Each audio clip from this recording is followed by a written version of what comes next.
Subject ఇట్లా ఉంటే ఇంకా రెండోది అల్లు అర్జున్ గారు నేను ఇప్పుడు కోర్టులో ఆ కేసున్న దృష్ట్యా నేను వాళ్ళ పరామర్శకు పోవడం కరెక్ట్ కాదనేటువంటి ఒక మాట చెప్పినారు. అది కరెక్టే, వాస్తవం. ఎందుకంటే ఇన్ఫ్లుయెన్స్ చేసినట్టు అవుతుంది కాబట్టి పోవడానికి వీల్లేకపోవచ్చు. కానీ ఆయన పోకపోయినా ఏమేమి చేయాలో అవన్నీ కూడా చేయొచ్చు.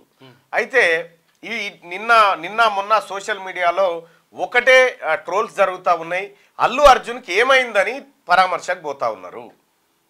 అల్లు అర్జున్ గారికి ఏమైందని పరామర్శకు పోతున్నారు. వారం 10 రోజుల నుంచి ఒక బిడ్డ ఆసుపత్రిలో కొట్టుమిట్టాడుతూ చావు బ్రతుకుల మధ్య ఉంటే అతన్ని పరామర్శించడానికి రానటువంటి సినీ కళాకారులంతా అల్లు అర్జున్కి ఏదో జరిగిపోయినట్టుగా, ఆయన అగ్నిపర్వతం ఆయన మీద పడేది ఉంటే పక్కకు తప్పుకున్నట్టుగా ఇట్లా పోయి పరామర్శలు చేయడం వల్ల సినీ పరిశ్రమ నవ్వుల పాలయ్యేటువంటి పరిస్థితికి వచ్చింది.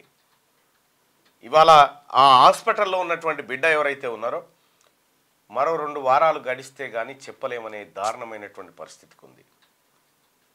అంటే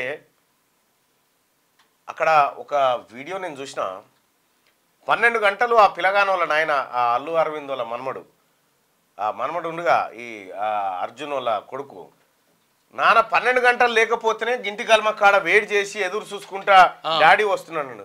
మరి పిల్లగానికి తల్లే లేదు కదా మొత్తం శాశ్వతంగా. ఇంకో పాప ఏమంటుంది, మా అమ్మ ఊరికి పోయిందని ఉంటుంది. మా అమ్మ ఊరికి పోయింది, నా అన్ననేమో అన్నకు జ్వరం వచ్చింది, అమ్మ ఊరికి పోయింది, వస్తారని చెప్తా ఉన్నది.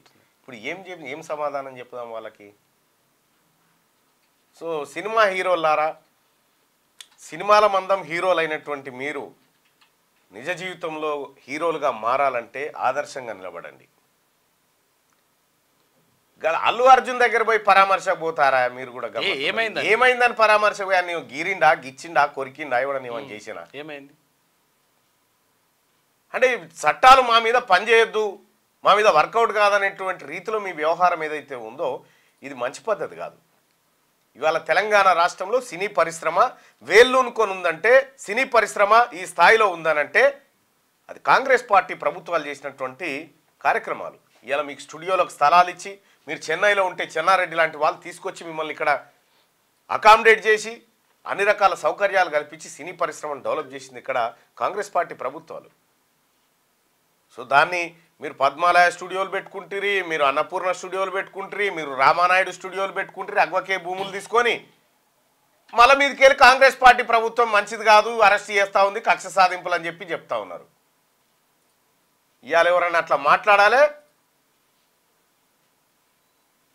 చట్టాన్ని మీరు ఎక్కిరించినట్టు మాట్లాడాలి, ప్రభుత్వాలను ఎక్కిరించినట్టు మాట్లాడితే మాత్రం ఎట్టి పరిస్థితుల్లో ఊరుకునేది లేదు. చేతనైతే పోరి ఆ పిల్లగాడు చనిపోయినట్టు చావు బతుకుల మధ్య కొట్టుమిట్టాడుతున్న పిల్లగాడి దగ్గరికి పోయి పరామర్శించిరా పోరి. ఆ పసి హృదయం మీద ఎన్ని కాళ్ళు పడ్డాయో, ఆ పసి హృదయం మీద, కడుపు మీద ఎంతమంది దొక్కిరో పోయి పరామర్శించిరా. టికెట్ తీసుకొని సినిమాకి పోయిరు వాళ్ళు, వాళ్ళు పుణ్యానికి రాలే, టికెట్ తీసుకొని పోయిరు వాళ్ళు.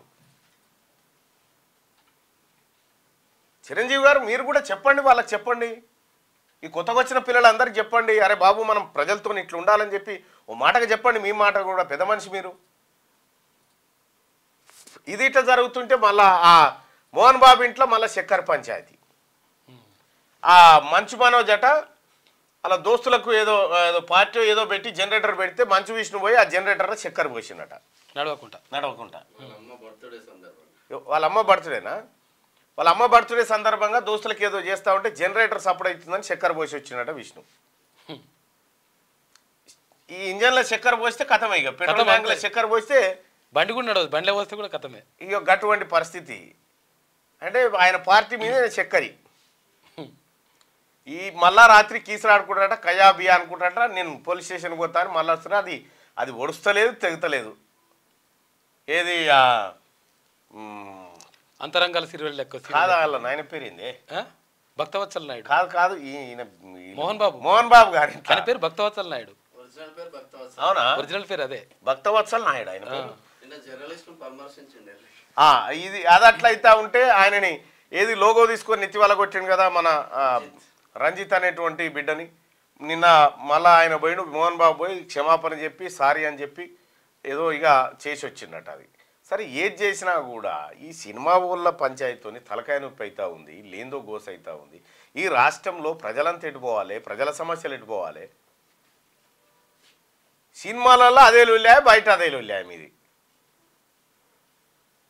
పుష్ప 1, 2 చూసిరు, 3 నిన్న మొన్న చూపెట్టిరు. అంతే, ఇక 4 వస్తుందేమో. ఇక 4వది వస్తుంది మళ్ళా.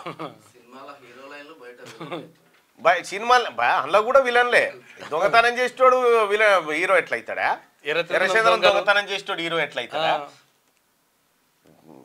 మా దొంగ, మా మంచి దొంగ, పెద్ద దొంగ అన్నట్టు అట్లా అనుకునే పరిస్థితికి వచ్చింది. ఈ తమాషాలు నాటకాలన్నీ బంద్ చేసి ఎవరి పని వాళ్ళు చేసుకోరు. ఇక ఇంకా బీఆర్ఎస్ పార్టీతో కుమ్మక్క అవుతాం, కేటీ రామారావుకు నోటీసులు రాగానే మేము ఇరుసుక పడతాం, ఇవి బంద్ చేయరి. రాజకీయాల సంగతి మాకు వదిలేరి, సినిమాల మందం మీరు ఉండరు. సినిమాలకు మేము వచ్చేది లేదు, రాజకీయాలకు మీరు వచ్చేది లేదు. ఇప్పుడున్న పరిస్థితిలో క్యూ న్యూస్ ఛానల్లో పనిచేయటకు అనుభవం గల సీనియర్ వీడియో ఎడిటర్స్ కావాలను సంప్రదించవలసిన నెంబర్ 8688926084. qnewsads@gmail.com ను సంప్రదించండి. లైక్ చేయండి.